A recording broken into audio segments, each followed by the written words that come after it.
Hey YouTube, Matt and Roy back again. Well, I'm sure you guys can hear the birds. Well, I went to the thrift store again this morning, and look at what I found. This is most definitely a blast from the past. This is basically a fold-up table with a wooden laminate top, and I picked this up for the nice sum of $15. It was 25% off day. They had it marked 20, so I got it for 15. I really like these for two reasons. One is the fact that it's kind of, even though it's a laminate top, it's still really sturdy, and it's sealed, so if you get a little bit of water on it, it'll be fine. And then if you look on the bottom here, you can see that it has sturdy metal legs. I have one of these tables that are plastic, and they're not made nearly as well. Like, I'll give you an example. If I'm going to move this, see, this table stays right where it's supposed to. My plastic table will just shimmy and move all over the place, unless, of course, you have something on top of it. But let's go ahead and measure this table real quick. I got my trusty tape measure here. And if I can do this one-handed, we'll go ahead and give it a size, see what size it is. Okay, as you can see, it's 5 feet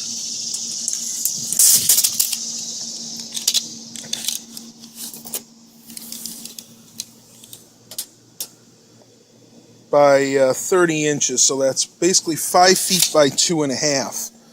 Now, this is the table we were using before. This in conjunction with that little plastic table I have. And this one, I may not be able to measure. Give me one sec, guys. I'm going to put you down here.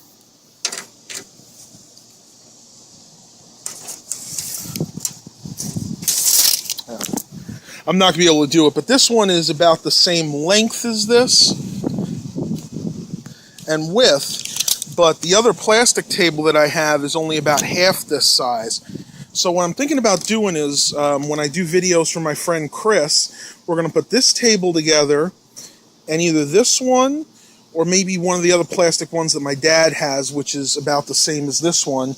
That way I have a lot more working surface. And I'll show you guys what kind of ordeal I had getting it home. That's going to be the next part of the video, so stay tuned for that. And as always, have a blessed day, everybody. You can see how I had to take this table home. It's extra long, so it wouldn't fit. Tried it in the back seat, wouldn't fit there. Tried laying it down in the trunk, and it wouldn't fit there. So actually what I had to do is wedge it down here against the pillar, or actually the fender there. And then I had to wedge it on the top of the hood, trying to make sure it wasn't hitting the outside of the trunk, because if it did scrape against the trunk, then if it gets scraped here, I didn't want the paint to rub off. If the paint rubs off a little on inside here, I really don't care. And then, of course, what I did is I used some dollar store bungee cords. They're pieces of junk, but in this case they worked because I didn't have anything else. And I attached it. I don't know if you guys can see it there or not. I attached it right here onto the arm for the trunk lid.